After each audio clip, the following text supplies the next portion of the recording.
Ke puli he ponei ko tau hiki anga fōu ke he tau whakakoanga he tau whanau aonga tukolunga. Ko tau hitaki leo leo fōu he motu. Mo i tau manatu he palemia hanga au ke he tau koloa ko tau uka ki tau mga honei. Ka alofalahi atu ko au ko Esther Pāwihi, hani he tau tula tau walatala tutupu ke lata ia mo i puli he ponei. Whakamua koe mahina kua mole ne whakailoa he whakatuwhana New Zealandi e tau hiki anga fōu, ke tau whakakoanga mo i tau whakamailonga ke lata mo i tau whanau he tau aonga tukolunga. Kua lau ia ai whoki e aonga tukolunga he motu. Tā hei pulotu kua hoko mai ke langumatai e whahe whakakoa NIUE, ke pata e tau manatu, mo i tā langa e hokotaki a NIUE ke tā atu ke whakatuwhana New Zealandi hanga ia ke tau hiki anga nei. Mai longa lahi he ulu whakatonu he aonga tukolunga ko Charles Ioane e tau manako he whakatuwhana New Zealandi ke tau hiki anga nei, whakatutala e mo ia he māmhea ho nei. Kia mo tolu he aonga, tunga nei ia, aila lea velongona, koe whai hiki, kai o mai he halaka ha, tunga ia i loi tolu, long e tau hiki hiki anga, linga we hiki ni whakatuwhana New Zealand, mo hiki ni e tau pohala lo tolu ke nata mo i whai whakakotama lo tolu. Tunga whakini ni i loi tolu, ko te tolu i NIUE, na ka mahani te tolu ki mumui ke tau whakakoanga i motu nā ko New Zealand. E lata maha te tolo da whānau.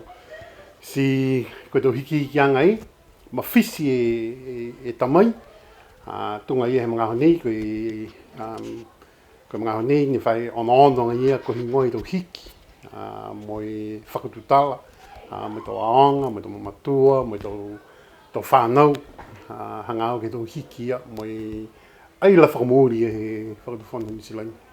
Amanaki ke whakamori tau osi e tau ni, ka mga honei, ia tō ko hoko mai tangata ke hau ke langmatai e tō tolu ke tausi ha tō tolu tō kumkumianga, mai ha tō tolu tō manatu. Mai ni he aonga, mai he tō mamatua, mai he tō whānau, mai he whakatwhana, ke lata ia mo tō hiki anga nei ni wamanaki tō tolu ki ai. Ko ia e pulotu ne langmatai e whahinga hua whakaako ko Danielle Cochrane, mo pehea ia, kua mahuinga ke whakakise tau manatu he tau mamatua, tau whanau, tau whaiaonga mo i tau tangata he motu, ke pata ai ke he tau hokotaki ke tuku atu ai, ke he whakatuwhana New Zealand tō hoko e aho hongfuluma 5 he mahina nea sepetema. Pehe e hukui he tau mamatua ko Angela Tuihipa, ha kua mawhisi lahi e tau hikianga nei, amanaki a ia, amanaki e tau mamatua, ke whai langumatai mai he whakatuwhana New Zealand, ke lata mo e aonga tukolunga he motu, ke he tau koloa kua lata ke whakahanga mitaki aki e tau whakakoanga he tau whānau. Tolong matai ke lata mo tau whaiaonga, lata mo tau whānau, mua atu ke he tau koloa ke whakaonga i lote tau pokaonga, ke lata mo tau hiki anga ni. O ngana mai ko hiki foki e nā kaini ko tau kamatamata ka hiki foki e pepa whakaako a New Zealand. Sika eke ke pihia, mana ke lahi whoki ke sia i tō hiki anga ia. Ke whakatatai e tō tolo tau a mamnaki anga, ke tō hiki anga lo tolo a manaka lo. Pehe e uru whai aonga Charles Ioane, mautali e aonga ke whakangahua i tau hiki anga fōu nei, mo e whakamawhana ia ke he tau mamatua mo i tau whānau. Tunga ia, koe tō hiki anga nei, mawhisi e tō whailoanga. Si kua mamanaki anga New Zealand ke kamata he taukahau, e tō hiki anga ni, kai tunga ni ia, aila mau i tohi pepa whakakoanga haloto, e tau isi, ia manaki lahi ke maua e tohi ia ki sia, ko ingoa mōni i tō hiki, tunga i ui o whakamua ka, manako ke iloa, e tō hiki anga ia, ke whakatautau atu he tō tolo tau a mamanaki anga ke tō hiki anga ia. Kua kamata e tau whakatutalanga a halau tolu mai he whahinga hua whakaako ke he whahi tapu nei, ke maua e tau manatu mai he tau tangata he motu, ke potaki e hokotaki a NIUE ke tātua i ke whakatuwhana New Zealand. Ko e tangata NIUE nofui New Zealand e takitaki leo fōu he motu, ko ia ko Inspector Richard Sami mai he tau maanga ko liku mo tamakotonga. Ne whakailoa ai he whakatuwhano ke he tau whanga pepa i Nepal, e whiwhilianga ha Richard Sami ko e takitaki leo fōu he motu. Hoko mai a ia he ineawhi ke kisia e tau whakaholoanga, kisia e kaina mo e whileweia mo e tau tangata ka ngahua mo ia. Tō kamata haana ko tau whanga he mahina o ke topa he tau nei. Tō whakatūtala mo ia he whaitapu nei, mo i whakapulo atu ai he pōtuloto. Pehe e palemia he motu nā kai whai ono-onoanga i whakatuwhono he tau ngāho nei, ke whakangahua e cost of living adjustment, mai longa i tau he tau koloa kua tau uka he tau ngāho nei. Pihia e haana tau manatu whakakise, he ngāho ne whakatūtala mo BCN News he whaitapu e kua male, hanga au ke he tau he tau koloa, po he tau puha koloa, kua malikisi hake. Mo e ngahua pehea ia, ke ngahua au loa e tau tangata mo e matakau price control, mo e tau maukoloa he motu, ke aua lauia lahi ke he tau koloa ko lahi tau uka he tau ngāho nei. Kua lewa e nā kai whai mngāho e palemia ke tūtala mo e matakau whakapūloa ke he whalu tau mena tutupu he motu, kai kua mēkia e whaitapu kua mole ke whai mngāho ke tūtala mo ia, hanga au ia ke he longa e tau mena ne tutupu ke he tau mngāho nei tunga e tau tutongi he tau puha koloa ko malikisi haki he matakau Madsons. Tunga ne loi tau tolu. E tau hikikianga, he tuanga ke he laulangi, ke he tau wakatonga, mo i tau uta whekau he tau wakatonga he laulangi. Hako i tau whalakutaki, mo i ngā ngaulahi whoki, mo i whala tau mena ni alafilafi ki lunga. Ai si moua mai whoki, e whala tau hakeanga nei, he tau whakakoloa po ke whakatupeanga, ke tau koloa ne pai tau mai ke motu, mua tu ke tau puha, the freight, ke tau containers. Kai mai longa whoki. Koe tahana tau seanga e lahi e ne kua tausa lea tari mai uafi mai hongo furu matoro. Kua whakamōli mai fōki he palemia e whiwhilianga he whakatuwhono ke whakafōu e maweheanga mo e matakau whakatonga ko Madsons, hane whaingahua ke whakamapopu kia e tau pulotu loea. Koe tō mena ni e whakatuwhono ne lari ke mai longa mo i longa he tau tangata. Ona tō tau ki Nusilani, koe tau tau he tau koloa, tangi fōki tau vāta Nusilani. Ko mena tāne hawanga he tau koloa tau tōru hau Nusilani.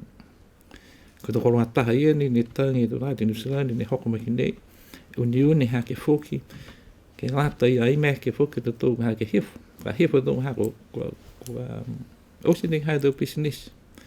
Ka koe mena tau tōru ki tau se mai mai longa ke ngā hua, ke maua e whema amaki, he tau tangata, mo i ki sianga ia tunga ne whakese atu ki Nusilani, kai pihia whakatau tōru i nei ke honoanga e whakamaloroa lo tōru, e ne kua whiwhiri ai, ke matakaki atu ke he tau whakafuanga he tau koloa. Kai ngā hua, mo i tau mō koloa. Uka lahi tuaini, e tāta niwe ke whano, ke waile po ke talange ke tāta niwe ke tukutuku hewe koloa hau. Ka walata ke whenga huaki, mo i whema amaki, koe puhala ia, ke nonu iei. Toko ua whlumaua e tau tangata no whamotu whou, ko maua e tau toruhia koe tau permanent residents. Pehe mai e takitaki e whahinga hua immigration ko Margaret Siosi Kefu, ko lau tolu toko ua whlumaua mai he tau motu ko Fisi, Filipaina, Samoa mo Tuvalu. Puto i ai fōki taha muke whanau whou, ha kua maua e hana tau mamatua, he tau permanent residency whakamua. Koe tuanga he permanent resident, kua tonuhia ke he tau monuia na osi, kua tonuhia kia e tau tangata NIUE. Whakatai pēnei, mai ke whoki a lautolu ke vili, mo e tūkoe tau hingoa ke vili kia e tau tangata. Whakamnuina atu ke lautolu tau tangata NIUE no whamotu whou. Taha e whakakuanga ke lata mo i tau tangata ngahua, he tau whahi ngahua awhi mamafa, ne hawhangia he pungi nei, hawhangia he lilifu hukui ki pole, lilifu ko Richie Mautama, e tau whakaholoanga nei ki he aonga pulotu USP. Ko tau whakaholoanga nei ki lalo hifo he manaki short-term scholarship, ne whakatupe ai he whakatuwhono a Nusilani. Na whamahani ke tātu whalu he tau tangata he motu ke whakaako ke tau motu kehe, ka kua whiwhilia he whakatuwhono NIUE mo e ofisa Nusilani ke whakahoko e tau whakakoanga nei ke he motu ke maua he tokalanga e tau whakakoanga.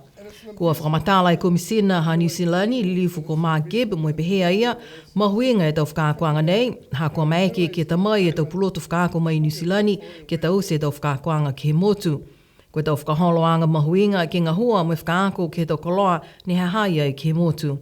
Ko mena ne mitaki lahi e talahau e ia ke whakalaulahi e tau mena i loa ke lata mo e tau matakau katoa he motu. Kua whakaue atu whokia ia ke he whakatuwhano NIUE mo e matakau pule ngā hua, hako ngā hua o loa ke tausi tau whakaholoanga nei. Amanaki e whakatuwhano ke whamaupaopo e tau whakafōwanga he kaina he komisina ha NIUE i Wellingtoni he matahiku he tau nei. Ko e whakatupeanga he tau ngā hua ke whakafō e kaina mo i ofisa e whakatuwhano i Wellingtoni, fua ni he whakatuwhano NIUE. Ka pihe pale mea tu maua ia ke kumilanga matai ma he tau motu i whafo, ke lata mo i tau ngā hua pihia. Ko se ke tolo e tau, he nā kai whai hukuia NIUE ke motu ko New Zealandi. Pihe pale mea ka mau e kaina mo i ofisa to maua e komisina ha NIUE. Hane e hana whakamamanga. O se lai e whawho he carpet, the flooring, ko e wali. Hau mna vese o se e taha whahe whare ke toko ke la patoa. Tau liu ke pipua ke tau piliki. It's council order, ha? Mumi toa ni kaha ke tau si ke tau nea. Tō ke te koenga hua lahi ki whawha e mnei ke pā koe whawho se pā mo e whakalaulahi he kaupā ke tutu e tam toka. Lahi ngā hua ia ke maho nei. Tō osi mea tō whakatui. Tō maua mo ia ka tō whiwhiri da ha koe whare, koe ngasi whare anō ni ke maho nei. Kai longa e ngā hua i ne tai. Koe mahina kua maole ne whinatu e hukui ha Australia li lifu ko Olivia Poncam ke motu ko Australia. Mwe ahi atu ke he tau NIUE ne no nofo he tau matakawi ko Brisbane, Sydney, Canberra mo Melbourne. Koe tahania nei he tau whakaholoanga mahuinga ke ofisa he hukui Australia ki NIUE. Ke longona e tau manatu he tau NIUE ne no nofo i Australia. Mo e whakakese whoki e whalu e tau whakaholoanga he whakatuwhana Australia ke motu nei ko NIUE. Ne whakakese hana tau manatu ke whawhanga papa he whaitapu e kua mole. Mo e pihe, koe mahuinga ke tumau e whianga ianga mitaki me mawhala he tau motu ne ua. Koe mena ia kua whiawhia whokia ia, ke tau se ai taha aho paua ki ne whaingoa, koe aho kapisinga ha NIUE mo Australia. Koe amana ki whakahoko ai he aho walu e mahina Novema. Koe aho ke whakamanatu e whianga ianga mitaki he tau motu ne ua. Hane whakakatoa whoki e tau ngahua ke whakatutu e tau koloa whou, ke he tau Poko Studios he whahinga hoa whakapuloa. Taha e matakau mai he motu ko New Zealand ne whakahinga o mana ia go. Hoko mai alau tolo e hawhla ile kua mole ke whakatutu e tau koloa whou nei. Koe taha wala nei he tau whakaholoanga ke whakawhou e whale whakapuloa he motu ne whakatupe e whakatufana Australia ke ua miliona tala. Koe tau whakaholoanga nei ngā hua whakalata he matakau mana ia BCN mo e takitaki ai he matakau whakapuloa he motu Australia ko ABC. Kua mai alau tolu mai he motu ko New Zealand ke ta mai tau koloa whou ke lata mo tau Poko. Hahai ai whoki e whalo tau koloa whou tunga tau pokiata mo tau computer ke lata mo whahe whakapuloa tala. Kua whakaako whoki e matakau ngā hua ke he tau whakaongaanga he tau koloa whou nei. Whae Poko Studio he whahe whakapuloa ka whakatutu ki ai tau koloa whou, puto i ai whoki e Poko he leo taongo NIUE. Longa i tau ngā hua he whahitapu nei, kai tuma o i tau whakaholoanga he leo taongo NIUE mo TV NIUE ke whakangahua ki ai. Kua mana ki ai tau whakaholoanga nei ni whakatupe he whakatufana Australia ke whakamunuina mo hea whangi ke hea oflu maua he mahina nei ha sepetema.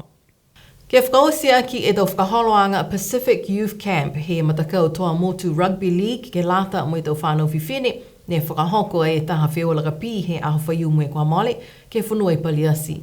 Whetoko ai tau whanau whiwhine hong fluma fitu tau ki lalo, koe matakau take mo e matakau tuaki. Mua ai matakau take hong fluma ono e ola, walu e ola he matakau tuaki.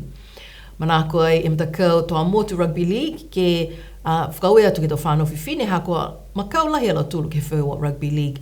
Pehe e matakau, koe kamatanga mitakia nei ke lata mo i whiua Rugby League mo i tau whiwhine he motu nei. Si pihia e tau walatala tutupu ha tau tolu ke lata e mo i pūli he pōnei, liu matutaki mai he pōtuloto ke lata e mo tau walatala tutupu whakaperitania, ka mawehe atu ngāho nei, onui ne pōno nofo.